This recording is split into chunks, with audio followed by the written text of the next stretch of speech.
안녕하세요 여러분, 빌텍스영입니다. 오늘은요 어디에 왔게요? 아주 힙할 것 같은 곳에 왔습니다.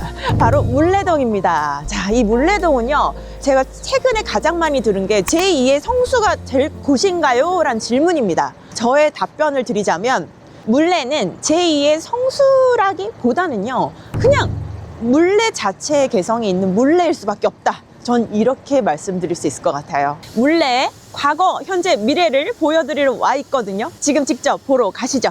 가시죠.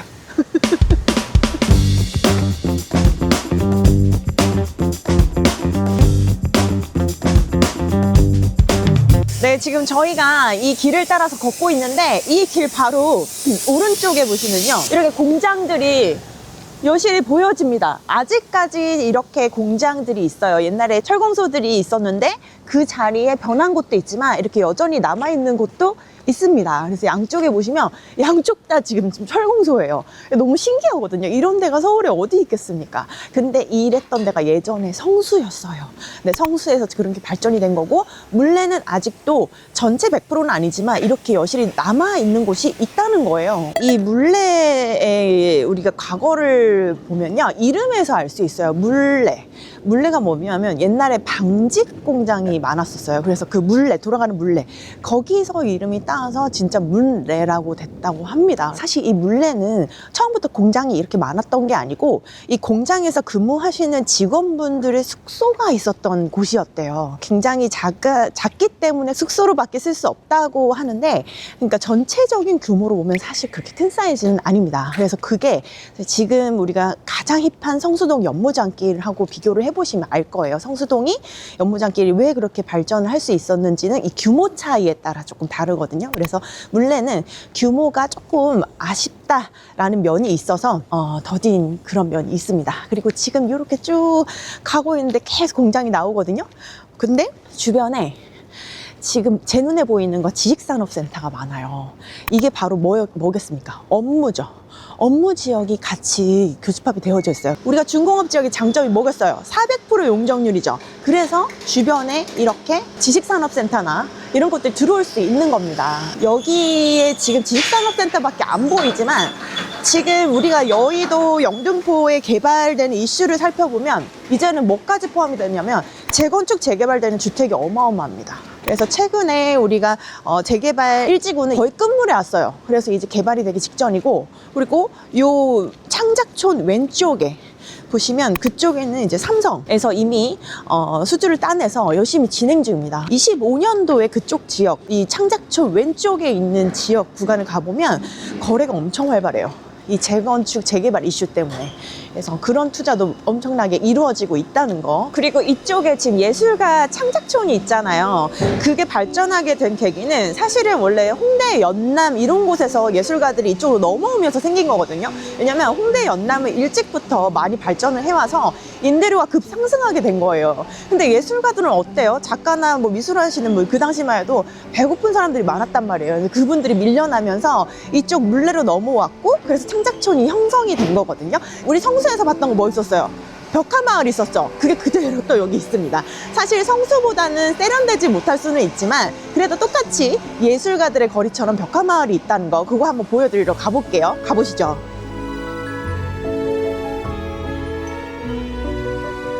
지금 보시면 이렇게 예쁜 카페도 있고 굉장히 힙한 곳들이 많은데요. 여기는 전체가 중공업 지역이기 때문에 용적률 혜택도 있어요. 그죠? 그럼 일조권 사선 제한도 없단 말이에요. 이런 물레임에도 불구하고 왜 성수가 될 수 없는 걸까요? 첫 번째는 일단은 이런 넓은 평지인 땅임에도 불구하고 강남하고의 접근성이 사실 조금 생각보다 많이 멉니다. 그래서 우리가 상권이나 고급 주거지의 영향을 받기가 조금 어려운 상황이고요. 그리고 영등포 같은 경우에는 전체적으로 개발해야 될 공간이 너무너무 많아요. 이 전체를 개발하기에는 시간이 어마어마하게 걸리겠죠. 그래서 발전 속도가 느릴 수밖에 없습니다. 그리고 또 한 가지는 직관적으로 비교를 하자면 성수는 젠틀몬스터가 4억을 지었지 않습니까? 근데 그 동쪽으로의 개발 가능성도 있긴 한데 사실은 젠틀몬스터까지가 저는 개발 지역이라고 생각해요. 그 옆쪽으로는 이제 주거 쪽으로 발전을 할 겁니다. 근데 성수는 개발 가능성이 어디에 있냐 그러면 위쪽으로 있어요. 위쪽이 어디냐면 이제 중랑구 이런 쪽으로, 광진구 이런 쪽으로 충분히 개발 가치가 있는 땅들이 연계가 되어져 있거든요. 엄청나게 넓은 땅이잖아요. 근데 이 물레 같은 경우에는 이 부분, 창작촌 부분 빼고는 전부 다 지금 개발 예정지인데 주택으로 대부분 개발이 되어집니다. 네, 그렇기 때문에 이미 상업이나 업무 쪽으로 개발이 된 부분 빼고는 앞으로 계속 그쪽으로 개발을 할 수 있는 땅들이 많이 없어요. 그렇기 때문에 이 상권이 많이 발전할 여지가 많이 있을까? 계속 이런 의문이 들 수밖에 없는 거죠. 그래서 아직까지는 활성화가 될 여지가 보이긴 하지만 많이 느리다. 성수하고는 속도 차이가 어마어마하다. 이렇게 보시죠. 그리고 단적으로 보여드리면 상권이 개발된 게 10년이 넘었어요. 근데 약 10년 전에 땅이 그 당시에 1,000만 원대 그 정도라고 했었어요. 근데 성수도 그 당시에는 이제 3,000만 원. 이미 성수가 좀 앞질렀죠. 근데 지금 성수는 최근 2025년 어때요? 성수 평당 4억 됐죠. 근데 여기는 지금 평당 기본적으로 6천만 원, 7천만 원입니다. 여기 물레동은 사실 속도가 느리고 그렇기 때문에 지가가 덜 오르고 그래서 임대료 반영도 덜 되는 거거든요. 근데 여기서 만약에 성수처럼 엄청 빠르게 막 브랜드들 현수 막 걸고 막 홍보하고 이렇게 되면 그 임대료 상승이 급격하게 올라가면서 여기에 살고 있는 배고픈 예술가들, 배고프지 않더라도 여기에 지금 기존적으로 막 10년, 20년 활동하고 계신 분들이 어디로 갈 수 있겠어요? 또 쫓겨나는 겁니다. 그러면 이 물레에 지금 개성 있게 운영되고 있는 지금 이 현실에서 갑자기 확 바뀌는 거예요. 바뀌는 거 좋은데 저는 이렇게 좀 유지될 수 있는 공간이 필요하다고 생각합니다. 옛 것이 좀 보존되는, 그래서 좀 천천히 지금처럼 갔으면 좋겠는 그런 마음도 드네요. 어머, 진짜 옛날 모습 그대로 있네요. 웬일이야. 저런 천막들 보세요. 와, 이거 날아가지 말라고 무거운 거 올려놓은 거야. 옛날에 이 위에 거 천정. 대박, 어떡하면 좋아. 야, 여러분 보이십니까? 어머, 이런 거 뭐야. 여기는 공간 대여인데 너무 귀엽다. 곳곳에 그 사장님들의 캐리커처처럼 이렇게 붙여놓으셨던데 여기서 만들었나 봐. 너무 예쁘다. 이런 데가 지금 공장처럼 보이는데 안쪽에는 갤러리 또는 이제 F&B들이 주로 많이 들어와 있거든요. 여기도 마찬가지 렌탈 공간입니다. 근데 들어가는 문부터 옛날 그 공장인 철문 그대로 쓰면서 낡은 거 일부러 더 낡게 한 것 같아요. 어머, 너무 예뻐. 이렇게 빈티지스러운 우체통도 여기에 아니면 어울릴까요? 이렇게만 보면 예전에 우리 연남동이 좀 생각이 나네요. 왜냐면 여기에 계신 예술가 분들 대부분 홍대 연남동에서 오셨기 때문에 비슷한 감성일 겁니다. 그리고 규모도 연남동도 보면 20평, 30평이잖아요. 대지가 보통. 근데 여기도 마찬가지로 굉장히 작거든요. 그래서 약간 비슷한 분위기가 난다고 보시면 되세요. 이것도 막 간판 대신 이렇게 벽화를 그려서 예쁘게 이렇게 하셨네요. 그래, 저는 요즘 이렇게 차를 많이 하시는데요. 왜냐면 우리가 밥 먹고 나서 맨날 커피 먹잖아요. 근데 커피도 질려. 그리고 심지어 몸에 안 받는 체질들이 있잖아요. 그런 사람들이 이제 슬슬 다른 대체제를 찾기 시작했어요. 그래서 이제 차실 같은 게 많이 생기고, 근데 아직 안정화가 안 됐잖아. 어떤 차 발견을 못 한 거지. 어떤 차가 좋은지. 그러니까 계속 어떤 저런 마시는 것에 대한 수요가 생기는 것 같아요. 선생님도 오늘 아침에 바로 커피 드셨잖아요. 네? 제가 요즘 잠을 못 자가지고 나든 사람이 또 있네. 아유, 되게 재밌다. 근데 테이블이 하나밖에 없어. 아, 웃겨.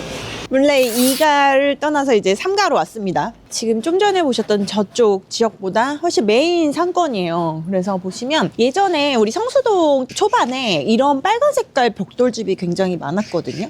지금 보시면 성수 우리 초반에 발전할 때 그 모습과 굉장히 유사한 그런 형태의 공장을 그대로 이렇게 활용한 건물을 보고 계십니다. 근데 여기가 네. 힙한 그런 골목 예를 들었거든요. 네. 근데 사람이 진짜 없는 것 같아요. 네, 사람이 너무 없기도 하고, 근데 힙하니까 지금 이런 인형 뽑기 오락실 같은 거, 그리고 여기 사진 찍는 거, 젊은 친구들이 몰리는 장소에 꼭 있는 업종이죠. 이런 것들 들어와 있어요. 근데 지금 저희가 낮에 지금 점심시간 살짝 지났거든요. 네, 사실 평일이기도 하고 해서 사람이 정말 없어요. 네. 근데 저녁에 오시면 조금 달라지긴 한데 그것도 막 어깨가 부딪힐 정도로 활발하진 않습니다. 여기도 지금 포토. 이 골목에만 지금 3개가 있어요. 이것도 벽 그대로 노출시켜서 페인트만 칠한 상태로 간판 활용하네요. 간판이 따로 없고. 어머, 이거 너무 예쁘다. 여기도 차. 간판이 없어가지고 네. 되게 예쁘네. 확실히 재밌는 건 많은 것 같아요. 네, 간판도 그렇고 되게 개성 있는 집들. 아까 뭐 포토 이런 집 빼고는요, 오락실 이런 거 빼고는 개인이 다 운영을 하기 때문에 멋스럽다? 개성 있다. 개성 있다라고 표현할 수 있겠죠. 사실 만약에 진짜 뭐 큰 업체에서 리모델링 한다면 저렇게 화분도 저렇게 하진 않겠죠. 근데 정말 개성 있어요. 저기 산타 있어요. 어디? 어머, 저 산타 여기 널브러져 있대. 술 이렇게 하는 거야, 술? 이런 게 그대로 남아 있어서 젊은 친구들이 이런 걸 보러 오는 건데, 그리고 이런 공장이 그대로 아직 남아있기 때문에 중간중간 F&B 들어오면 옛날 것과 현대인 것들이 어울려져서 그런 게 좋아서 이제 찾으러 오는 거거든요.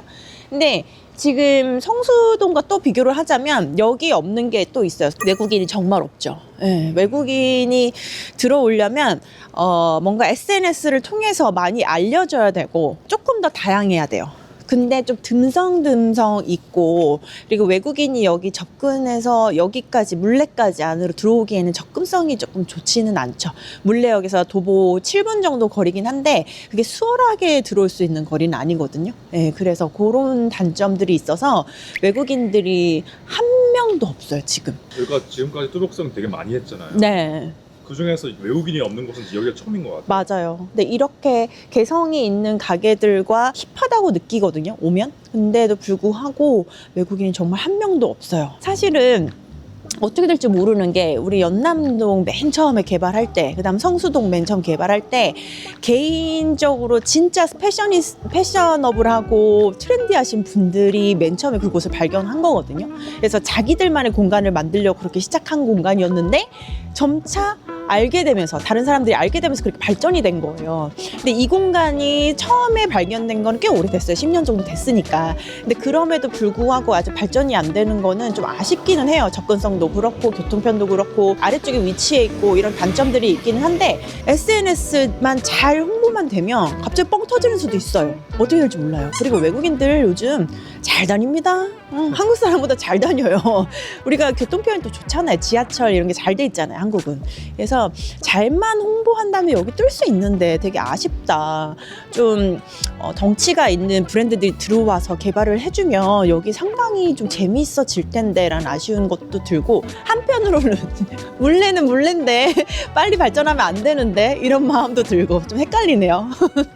지금 이 좁은 골목길을 재밌게 돌아다니다가 올해 팔린 매각사례를 발견했지 뭡니까? 따닥따닥 벽이 붙어 있고 굉장히 작잖아요, 사이즈가. 대지 평형은 30평밖에 되지 않아요. 그래서 총 매가가 굉장히 가볍습니다. 10억대 초반. 저번에 동대문 보여드렸을 때 10억대 초반 나왔었잖아요. 여기도 마찬가지. 총 매가 13억 2천만 원. 평당가가 4천대입니다. 너무 좋죠. 여기는 골목이 굉장히 많잖아요. 거의 뭐 3m, 4m밖에 안 되는 골목들이 연결이 되어져 있는데, 그 골목 중에서도 상권이 가장 많이 발달한 골목이거든요. 그래서 이게 팔린 거지, 만약에 이렇게 주변에 상권이 없었다면 이게 팔리기 어렵다고 생각이 듭니다. 이 건물이 10년 전에 2015년도에 총 매가 3억 2천에 사신 분이 2025년도 현재 13억 2천만 원에 매각을 하신 겁니다. 사실 제가 말씀드렸던 게, 물레는 물레다, 성수가 아니다, 그리고 충분히 발전 속도가 더딘 걸 알고 들어가셔야 된다라고 말씀드렸는데, 요 매물을 보시면서 그 생각을 하시면 될 것 같아요. 10년에 10억이 많이 오른 거 아니야? 그렇게 생각하실 수도 있는데, 건물의 수익률로 따지면은 굉장히 천천히 오른 거죠. 여기가 25년도 올해 매각이 됐는데요. 매각이 된 총 매가가 20억 8천만 원입니다. 이것도 평당 4,400만 원 정도의 매각이 됐습니다.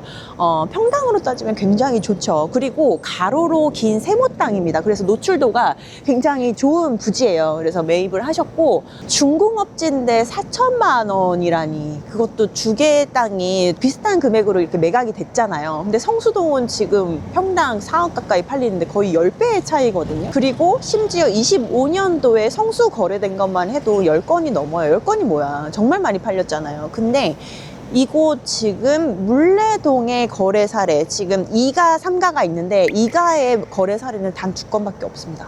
금액도 금액이지만 건수로만 봐도 엄청난 차이가 나죠. 그래서 사실은 상권이 아직 그렇게 활발하지가 않아요. 사실 코로나 전후로가 오히려 더 활발했던 것 같고 지금 좀 많이 조용한 것 같습니다. 그래서 여기를 매입을 하시면 임대 수익을 가져가기는 힘들 것 같고 직영으로 운영하실 분들이 직접 매입을 하셔서 이렇게 진행하지 않나 이런 생각을 해봅니다. 예. 제가 여기 와서 물레가 제2의 성수라고 불려지는 이유와 그리고 제2의 성수가 또 될 수 없는 이유까지도 같이 살펴봤는데요. 사실 일단 장점이 있어요. 그래서 그 장점들 호재를 좀 살펴보면 일단 여기 지금 물레 지역을 빼고는 주변이 다 재개발, 재건축이 진행되고 있습니다. 그래서 주거지역, 업무지역, 상업지역까지 모든 게 변화하면 여기 또한 엄청난 발전이 있겠다라는 생각이 들고 그리고 신안산선, GTX-B 경기도에서 서울권 진입이 쉬워지는 거거든요. 네, 그런 장점들 그리고 이곳에 와보시면 일단 주거지역이 많이 발전을 하지만 또 우리가 잘 알고 있는 학군지 목동이 있잖아요. 목동과 아주 근거리에 위치합니다. 그런 걸로 봤을 때도 학군이나 주거지로서는 굉장히 뛰어납니다. 네, 그렇다는 생각이 들고요. 이 외에도 굉장히 여러 가지 지금 장점들이 있는데 이거를 들으시고 나는 그러면 소액으로 물레 한번 투자해볼래 라고 생각하시는 분들이 있을 것 같아요. 근데 제가 한 가지 말씀드리자면 상권이 빠르게 발전할 것 같지는 않아요. 그리고 그 상권이 임차인으로 인해서 발전을 하는 속도보다 직영으로 내가 운영을 해서 이 상권이 퍼져나가는 직영 상권이거든요. 그래서 직접 운영하실 분 아니면 좀 힘들 수는 있겠다. 이런 생각이 들고 그리고 소액으로 투자는 가능하나 우리가 엑시트하기까지의 기간이 다른 지역보다는 오래 걸릴 수 있다. 네, 여기만 발전해서 집가가 올라가는 건 아니거든요. 통합 개발이 이루어져야 또 발전 가능성이 있어야 집가가 오르는 거기 때문에 좀 시간이 걸리지 않을까 이렇게 생각을 해봅니다. 오늘 이 영상 보시고 궁금하신 점이나 아니면 저희한테 문의사항 있으신 분들은 카카오톡이나 여기 댓글로 문의 주셔요. 감사합니다.